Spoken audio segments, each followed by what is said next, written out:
আসসালামু আলাইকুম রহমতুল্লাহ।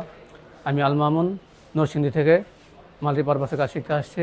তো আজকে আমি হাউস ওয়ারিংয়ে লেভেল 2 এর কাজটা করেছি।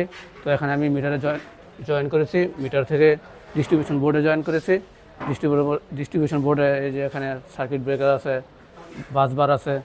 তো এখানে এখান থেকে আমি ডাইরেক্ট পিভিসি সুইচ বোর্ডে আমি নিয়ে আসছি লাইনটাকে।